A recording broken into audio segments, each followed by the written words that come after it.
going to find them, right? I need your help.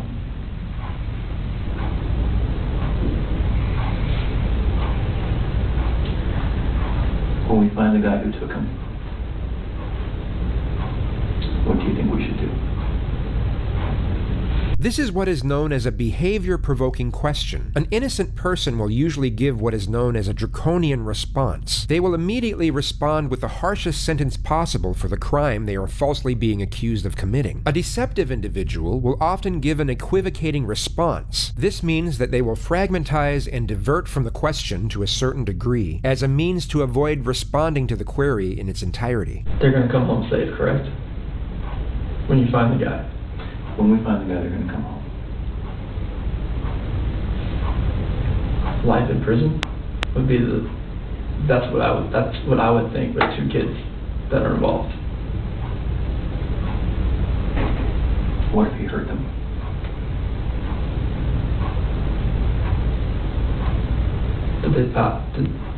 I'm not sure if that penalty is even used. Is it used in Colorado? I'm not even sure. What is? The death penalty? Okay. I mean, if these kids are not alive, there's nothing you could do to cope with that, to make me cope with that, if those kids are not okay. Okay. Can we keep talking about some complicated things? Sure. Some things that are going to make you uncomfortable? Yeah, that's fine. Okay. You've done very good in talking to me about this really hard conversation you guys had, okay? Very good. That's sometimes hard. And I understand why sometimes someone in your position says, doesn't want to tell me about that. Because please go help me find my kids, and you don't need to know about my marriage argument, okay? So I got to say, you've done very good at that. And I need you to keep doing that. So I need to ask you about your marriage and infidelity. Okay. Okay, tell me about it. I have never cheated on my wife. Okay. And I fully suspect she has never done that to me. Oh, okay. The interrogator was already aware that Chris was cheating on his wife with a woman by the name of Nicole Kessinger. He had handed over his phone earlier on this interview for what he thought was for the purpose of going through his and his wife's mutual contacts to look for potential suspects. Judging by Chris's bold-faced denial, it's safe to assume he deleted all of his correspondence with Nicole beforehand. Yet he was most likely unaware that the FBI have programs that can recover every single piece of digital exchange sent from a device, even long after it's deleted. Highly trained investigator over here, right? I see pictures of you from a few years ago, and I see you standing before me now. Okay, you've gotten pretty fit. Yes. Okay, you can imagine when guys start cheating or want to cheat, that's what happens. Yes. So tell me about it. I did not cheat on my wife. Okay. What do I do to help you walk out of this room and not look like the person who's responsible? You have to trust me. I had nothing to do with this act of evil cruelty, whatever has happened here. Because my love for these 2 girls and my wife, I don't want anything to happen to them. I've never wanted anything to happen to them. No matter if me and my wife separate or not, or divorce or anything, I never wish harm on anybody, on a human being in general. Okay. Just seeing that picture, I need them. I want them just to run through that front door and just grab me, or just tackle me, knock me to the floor, bust my head up. I don't care. The amount of love I have for my family is exponential, and it's never going to die. Okay. And I want them back. Okay. I have to have them back.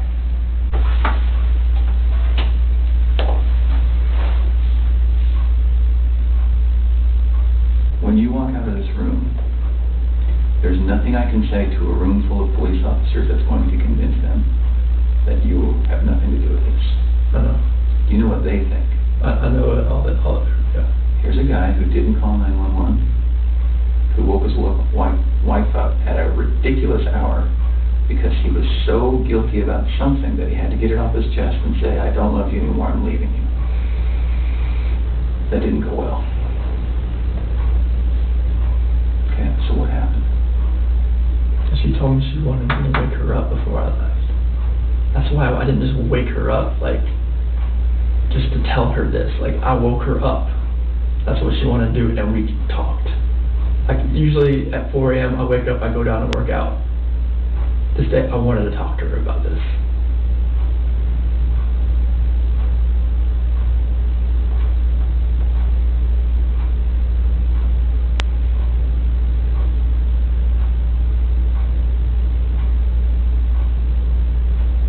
I love these girls. I love these girls so much. And this picture right here, Celeste and Bella, those are my life. I helped make those kids. There's nothing in my life that means more to me than these kids. Nothing.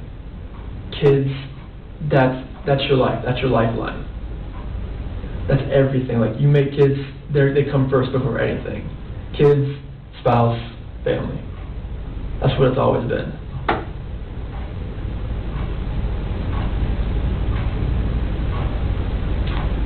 Nothing you've told me tonight makes sense. Nothing you've told me tonight feels like the truth.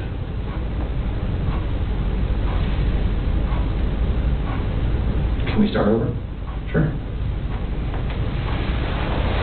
Tonight's been pretty intense, I can imagine. How are you feeling? I've slept like 2 hours last night, so I'm like running on empty right now, but I can see it. So why don't I do this? I'm sure you don't mind if we take a break for the night. And I'm sure that you are feeling some of the pressure from me. Okay? I'm going to commit to you that we're not going to stop working until we find them. okay. Okay? And I want to commit to you that there is going to come a time when you're going to feel this pressure from other people. I'm not the only one who thinks that there's a possibility you have something to do with this. Like another FBI agent, like pressure, or like just like Everyone. okay, Everyone, Chris. okay. The interrogator is clearly receptive to Chris's anxiety and endeavors to amplify this emotion before ending the interview. He wants to inflate Chris's apprehension as much as possible for the looming polygraph test that approaches the following day. Tonight when you go home, one of two things is going to happen. You're going to pass out because you're so tired, okay? And that's probably not going to be what happens. Your head's going to go race, okay? So tonight when you lay down and your head starts racing, there's going to be things that come to your mind, okay? This always happens, always. It's very natural. You're going to say, I wonder why he asked me that, okay? You're going to say, screw him, how dare he accuse me, okay? You're going to say, I wonder if they thought of this, okay? And then you're going to say, I probably should have told him something, or this or that, okay? Those are the most common things. When those thoughts come to your head, I want you to call me. And those are beautiful kids. Those kids have a good dad, and I know it. You should see the picture. It's so much fun. Yeah. It's a better one, but it's just, I'll show it to you. But Those kids have a good dad. The following discourse from the officer could be construed as the reframing technique, where an interrogator will try and shift the suspect's view of themselves from negative to positive, as a means to lightening the iniquity of their crimes and increasing the chances of a confession. However, this is more likely what is known as passive accusation, where the interrogator is almost certain of the suspect's guilt and indirectly accuses, and in some manner, indignifies the suspect. This is made evident by the high praises the officer gives to Chris for extremely trivial deeds. A lot of dads don't get second pairs of clothes and cook eggs and give them snacks at night. You know, a lot of men, that's woman's work, right? I like to get But involved. you're not that kind of guy, okay? So can we say that tomorrow at 11 o'clock, Okay. we can do a polygraph? Here. Here. I appreciate you coming in tonight. Mhm. All right, give me a few minutes. This is Tammy. Did you meet Tammy yesterday? No, that's okay. the only one. This is Tammy. Hi, Chris. How are you? Sit on this? Yep, I know. I'll explain what that is here in a little bit, but you don't have to worry. It's not on or anything right now. It's not gonna buzz you or anything. Obviously, you're probably nervous about taking today's test. Honestly, I would think something is wrong with you if you weren't nervous about coming in here to take a polygraph. Even if people are like, I don't have anything to hide, it is nerve-wracking. And I have taken tons of polygraphs, obviously, in my training. I went to 10 weeks for training. I've been a polygrapher for about 5 years. I went to the best school in the country, so I want you to have confidence in the fact that you had nothing to do with this disappearance. Like, we're going to find that out today, okay? I have the best training that they offer in the United States. We use the most validated testing.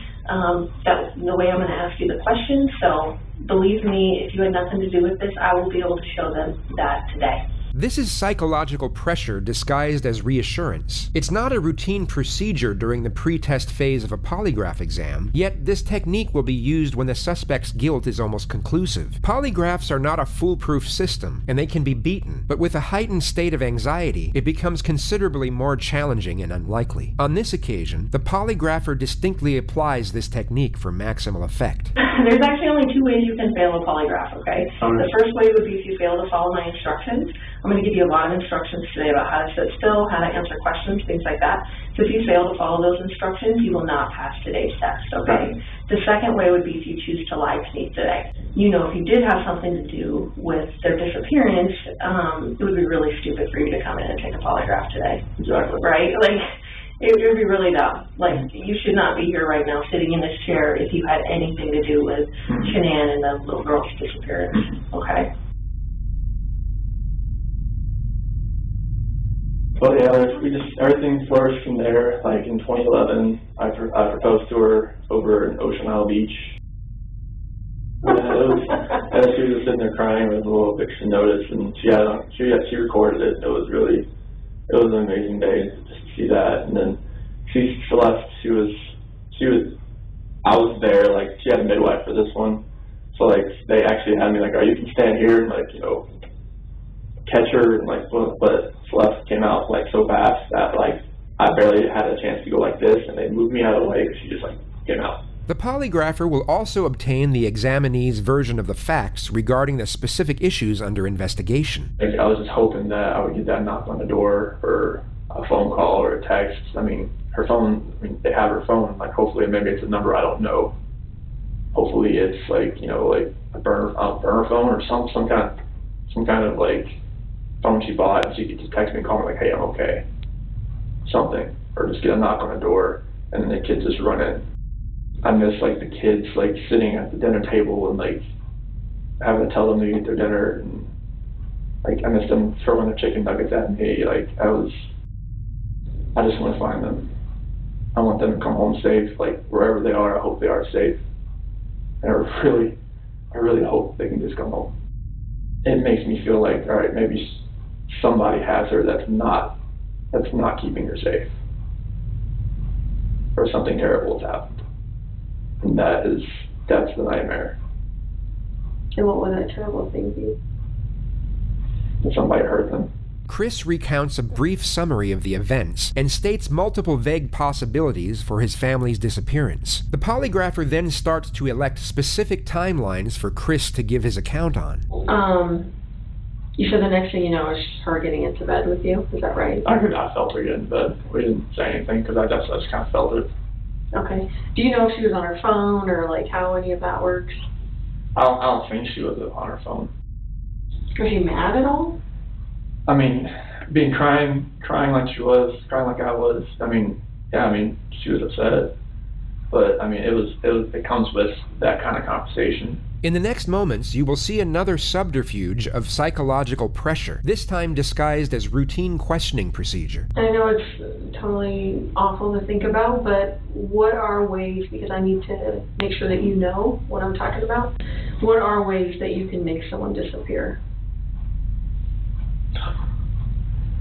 I mean, like, if you're talking about like what I've seen like on the movies, or like how people, if you read about other people, I mean, you hire somebody. Like a hitman? Yeah, Yeah. I'm just being honest. No, that's what I want, because I want you to go through all of these scenarios in your head, because I want you to know for sure what I'm talking about when I say that, you know, asking you if you physically caused her disappearance. Okay, like you'd hire somebody, or you have somebody you know that would do it. I mean, it's like, it's hard. It's a hard question. And I know this stuff. It's a hard question to answer. Right. Because it had nothing to do with this disappearance. Right. But like, I don't even want to think about like, if you're asking me like how I would do it, Like, No, anyone. Like, anyone how would anyone cause someone else's disappearance? I mean, you would, I said like... You could cause someone's disappearance by murdering them. Would Yes. you agree with that? Yes. So what different physical ways could you cause someone's disappearance through murder? You could stab someone, Stab right? someone, shoot someone, hit them with a blunt object. What else is there? I mean, use a weapon like gun or a knife. I mean, Okay. you could...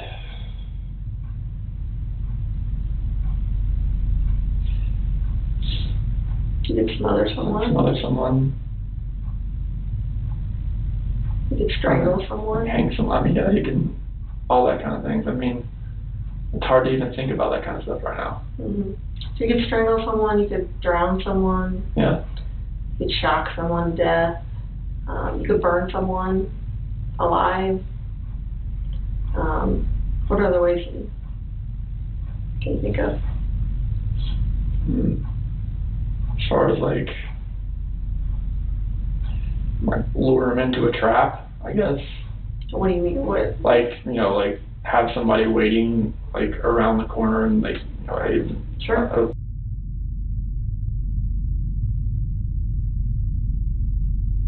They're in a coma. Sure. So if I ask you that question on the test, Chris, are you going to have any issue with that? About you Like- physically like causing going through every someone's single one of disappearance? those. Yeah, like that would be a way you Okay. could cause someone's disappearance. Okay. No, I can definitely like I can pass. I mean, Or you could murder them, you could kidnap them, you could take them to another country, you could, bury them in your backyard, Yeah. you could do a million things yeah, as far as trying to conceal them, yeah, right? So that no one can find them. yes, Because at this point, she's gone. So when I ask you the question on the test, I'm not asking you about guilt. I'm not asking you about, did you make her feel so horrible that she ended up leaving? I'm saying that you were the one that physically caused her to disappear. okay. Either by murder, kidnapping, all of those other things that Okay. we went through, okay? You want me to list? You want me to list all those? Like No. Oh, You're just okay. going to say no to that question. Okay. Right. When I ask you if you physically caused Shanann's disappearance, Okay. your answer should be what? No. Right. So do you have any issues with that at all, and No. or have any question about what I would mean when I was No, would be that's asking total. that Like question? I just like going through all those that that's Right. a lot to really think about. Right. But Like that's- trying to figure out like that was. I'm going to have you take a bathroom break. Thank We've you. been in here quite a while. So you're going to be taking what's called a directed lie polygraph. So what that means is there are going to be questions on the test where I want you to lie. I know it seems kind of weird, but you're going to know which questions these are, and they're going to be easy to answer. They're all going to start with before 2018. The directed lie test has 3 types of questions. Known truth questions. These are easy questions to answer, such as, are you sitting down? Or, are you wearing shoes? They serve 2 purposes. The first purpose is to provide a baseline reading for when the subject is telling the truth, and should elicit very little bodily responses. The second purpose is to disconnect the examinee's thought patterns between each question as a means for resetting their cerebration for a more accurate reading. Control questions. These are what the polygrapher just explained to Chris. Whenever she says, before 2018, at the start of a question, Chris will know he is purposely supposed to lie. Each of these questions are deliberately constructed that all answers will be responded with no. Relevant questions. These relate specifically to the crime being investigated, and the examinee will know that they are supposed to respond truthfully. A guilty subject will show a much stronger reaction to the relevant questions than to the control questions, even though they will be lying on both of them. This is due to the immediate threat posed by the relevant questions. So I'm going to say before 2018, did you ever lose your temper with someone you cared about? And you're going to say, No. because you're telling a Lie. awesome.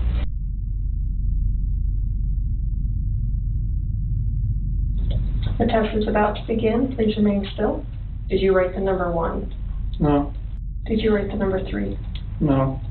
Did you write the number 5? No. This portion of the test is complete. Please remain still while I take the instrument out of operation. Okay, you can relax. How'd you feel?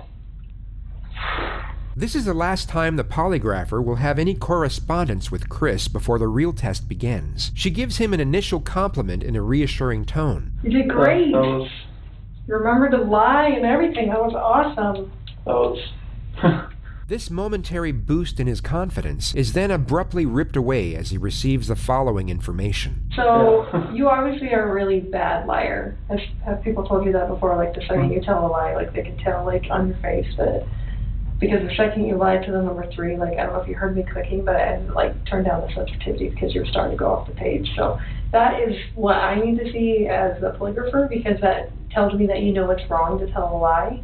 And you're actually having a significant reaction when you lie, so that is awesome. So thank you for being a horrible liar. No, that's a good thing. That's a good thing. We don't want to be good liars, so thank you for being a horrible liar.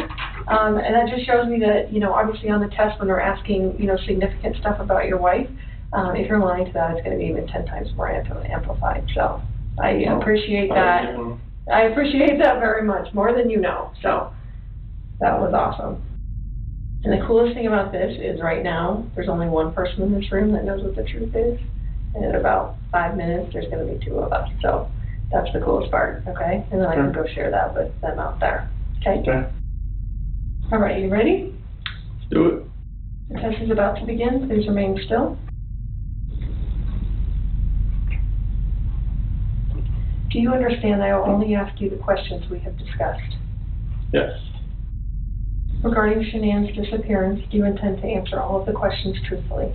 Yes. Is your first name Christopher? Yes. Before 2018, did you ever lose your temper with someone you cared about? No.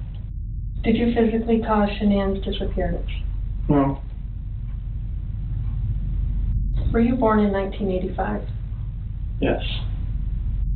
Before 2018, did you ever say anything out of anger to a loved one? No. Are you lying about the last time you saw Shanann? No. Are you now in the state of Colorado? Yes. Before 2018, have you ever wanted to hurt someone to get even with them? No. Do you know where Shanann is now? No. This portion of the test is complete. Please remain still while I take the instrument out of operation. All right, how'd you feel? Same as all of it? I think it was the same through everything. For ya. I'll be right back. Okay.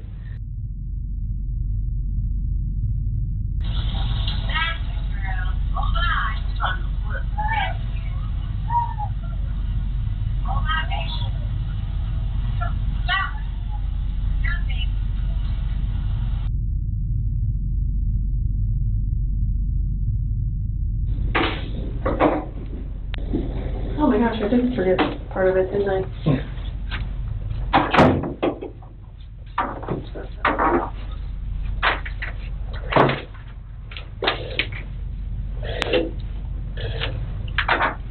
So I brought Graham in here because we want to talk to you about the results, okay? Okay. So, it is completely clear that you were not honest during the testing, and I think you already know that. You did not pass the polygraph test. Okay. Okay. So now we need to talk about what actually happened. I feel like you're probably ready to do that. I didn't lie to you on that polygraph, I promise. Chris, I know. Stop. It's time. Just stop for a minute. Take a deep breath. I want you to take a deep breath right now.